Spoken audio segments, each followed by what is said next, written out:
Communication is so important because it impacts them throughout their lives. It'll impact them in how they develop academically, socially, and emotionally. Have you ever noticed that children that have a difficult time with expression or speaking or sharing or conveying their thoughts often have a difficult time when it gets bottled up in emotions and it comes out in other ways? Expression allows them to be able to share what's going on inside, what's going on in their mind. It allows them to also understand the world that is around them. When children are hampered in their ways of expression, like a child who may not have a broad vocabulary or a child who may have a disability, you'll find that sometimes the way that they get out what they're trying to say is by acting it out. But sometimes it comes across negatively. So the more that you can have avenues for children to be able to share information, then the easier it'll be for them. What can influence their language are some things that might be going on with them, either medically or some things that might be going on with them developmentally,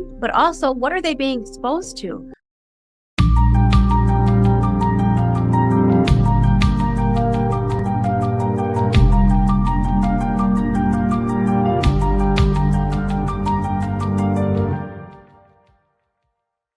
Hello, everyone, and welcome to another session. Whew, I'm so excited about tonight. And just in case you don't know who I am, my name is Dr. Rolanda Fabien. I'm with Bright IDEA Consulting, and we are talking about communication and literacy and how to get those little voices to really express themselves. What is the one thing that you think influences your child's language development? There may be tons of things, but what do you think is the number one thing? Okay. The number one influence on your child's language development is actually you.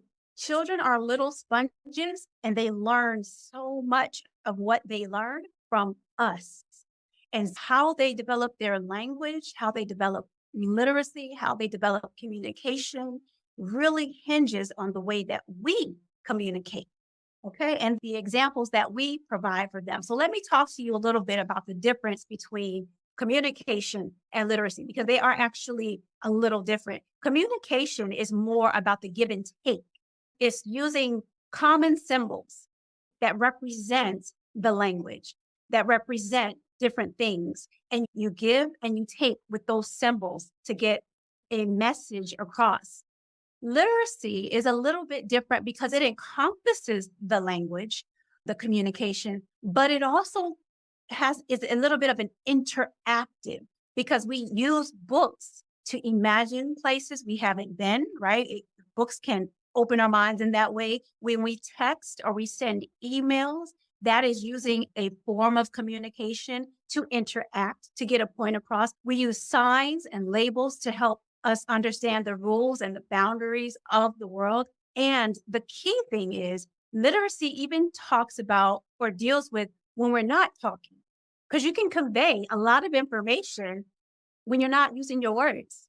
That's how literacy is different. Communication is words and symbols, but literacy is all of that and how we interact and how we respond with all those things that are going on. So the first thing we're going to do is we're going to start by understanding early communication and early development in our children. Why is that important to start so early? And the milestones that they should reach at different stages. And it's important to know those milestones because you can start to identify that something's going on. And then factors that may influence the way children's language develops. Okay, so let's go into that.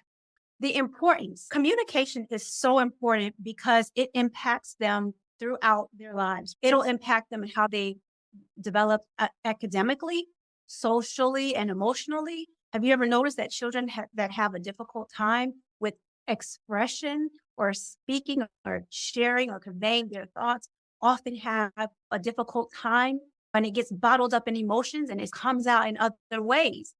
Expression allows them to be able to share what's going on inside, what's going on in their mind. It allows them to also understand the world that is around them. When children are hampered in their ways of expression, like a child who may not have a broad vocabulary or a child who may have a disability, you'll find that sometimes the way that they get out what they're trying to say is by acting it out.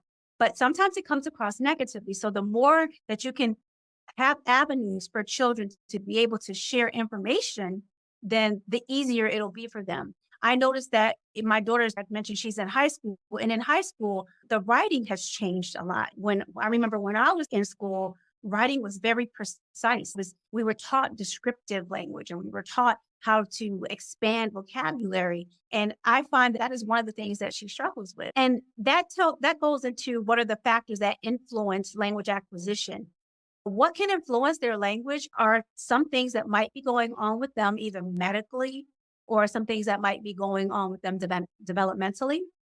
But also, what are they being exposed to? What in their environment? How are we talking with them? How are we encouraging them? Because, like I said, when I started pushing her to use words and to express her thoughts through communication, her language started blossoming. And usually by the time she was 3, which is typical for most children, she had hundreds and hundreds of words that she could use. But that typically takes a lot of pushing for us to get.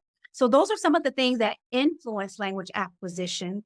And let's talk a little bit about those milestones. So what I did is I put a chart together, and you guys feel free to screenshot this chart if it will make things easier for you, because it is a lot of information. And if you're not sure of your child's age and what they should be doing at that age, this chart will help you.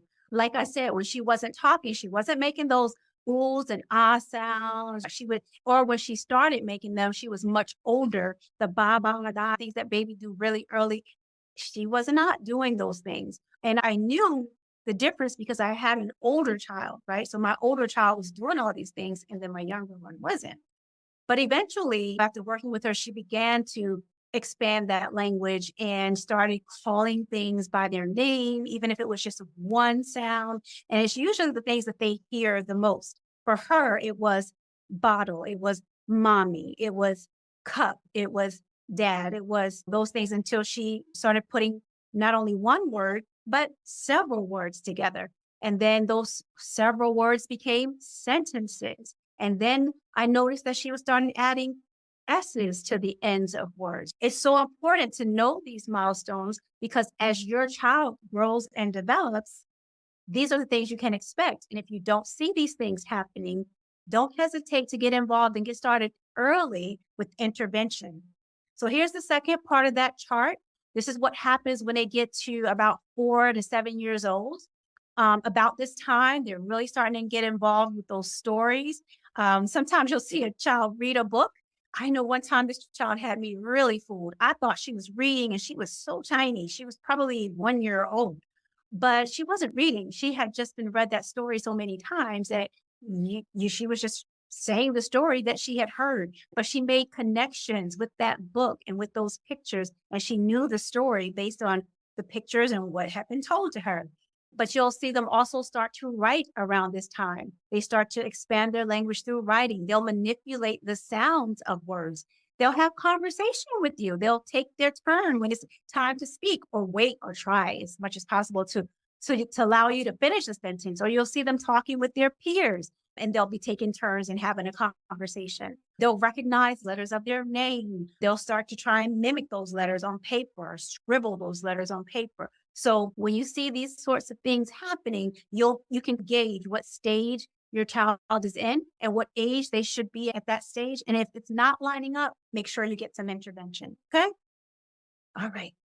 All right. So I have a video here. Now, I saw that some of you are here with children who are not necessarily using words or they're nonverbal.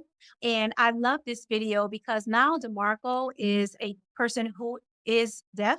And he talks about ways that parents can get involved and help develop language and what to expect for their children who aren't developing verbally at the pace of everyone else. So here we go. Hello, I'm Niall DeMarco.